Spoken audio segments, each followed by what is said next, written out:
Welcome back. Thousands are expected to attend this weekend's Independence Day celebration at Mount Rushmore. President Trump will speak at the event tomorrow, which will feature a fireworks display, the first since 2010 at that location. However, backlash against the gathering continues to mount. Here's a tweet from the New York Times. Quote, Mount Rushmore was built on the land that belongs to the Lakota tribe and sculpted by a man who had strong bonds with the Ku Klux Klan. It features the faces of 2 U.S. presidents who were slaveholders. Now, some on social media have called the monument's destruction, or called for the monument's destruction, including several Native American groups. Tribal leaders also say President Trump is not welcome to visit this national monument. Here's a quote from Cheyenne River Sioux Chairman Harold Frazier. Quote, we are now being forced to witness the lashing of our land with pomp, arrogance, and fire, hoping our sacred land survive. This brand on our flesh needs to be removed, and I'm willing to do it free of charge for the United States. By myself if I must. Now, the Department of Homeland Security is also launching a new task force for the holiday week, and it's called the Protecting American Communities Task Force. Yesterday, House Minority Leader Kevin McCarthy and GOP members met with the men and women who protect the country's national monuments. McCarthy also tweeted, quote, Mount Rushmore is a national treasure. It will never come down. Now, there is a bipartisan push, though, to make Juneteenth a federal holiday. GOP Senator Ron Johnson argues that adding another federal holiday would put a hole in the federal budget. Instead, Johnson proposes Juneteenth replace Columbus Day. It's probably the most lightly celebrated and less disruptive to anybody's schedule. But his colleague John Cornyn of Texas says replacing Columbus Day, quote, dilutes the message we're trying to send, which is one of being respectful and honoring and remembering our history. And joining us now to talk about our collective history is Michelle Malkin, Newsmax host. Great to see you, Michelle, and I'm happy to talk to you about this because it's, we do see a lot of Republicans kind of, fainting and retreating on this issue. When you hear Ron Johnson say, let's just throw away Columbus Day and swap it out with Juneteenth, don't you think that belittles both days? Of course it does. This is very interesting because this past year, and boy, has it been a hectic and riotous one, literally, hasn't it, John? Mm-hmm. Has really unmasked the feckless, coward, swamp Republicans in a way that many of us have tried to do over the last 25, 30 years, but never with such success. Ron Johnson and James Lankford of Oklahoma, who have co-sponsored this initiative to try and mollify the unmollifiable by swapping out Columbus Day with Juneteenth, are part of a larger cancer that has infected the conservative movement and the right. They are self-deluded into thinking that, first of all, the narratives upon which this entire anarchic movement has been based are true. They're not. It's a complete lie. We are not a fundamentally institutionally racist nation. We never have been.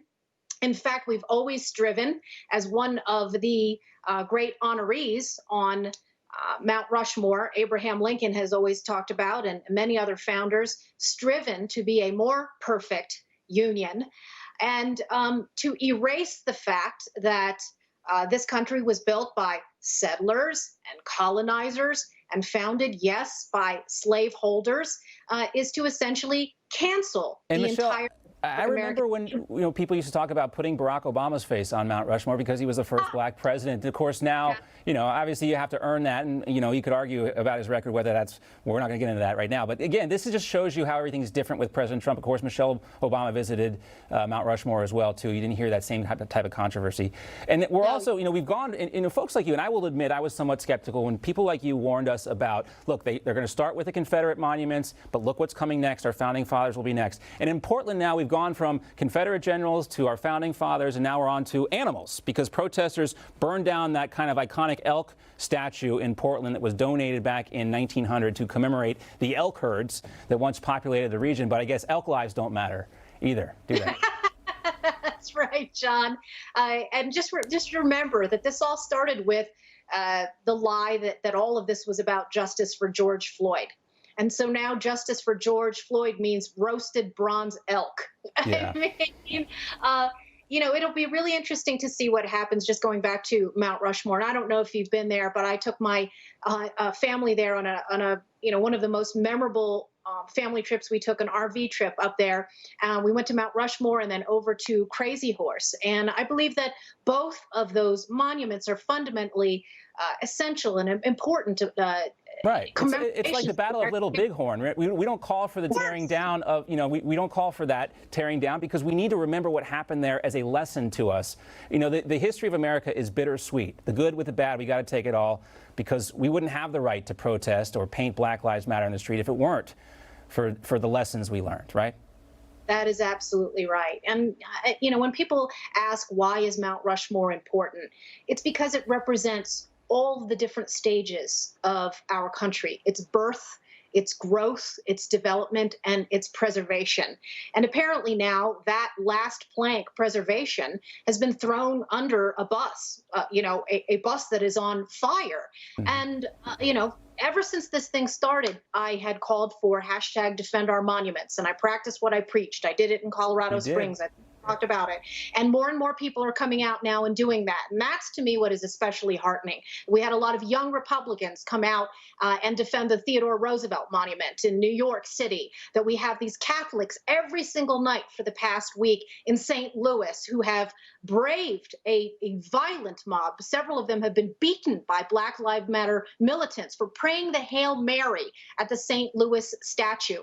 People have had enough. And I suppose, John, that if you are of the mindset that accelerationism ends up being a good thing because it wakes up people in a way, we've been in this You got to feel it, Michelle. That's right, though. And that's the thing is people have to feel like they're under attack to finally be forced into action. And I think that's what we're seeing now collectively. This is our shared property. These are the things we used to, all kind of look at and say, this is where we were, this is how far we've come. We're losing the ability to do that every time one of these statues comes down, whether it's an elk or something else.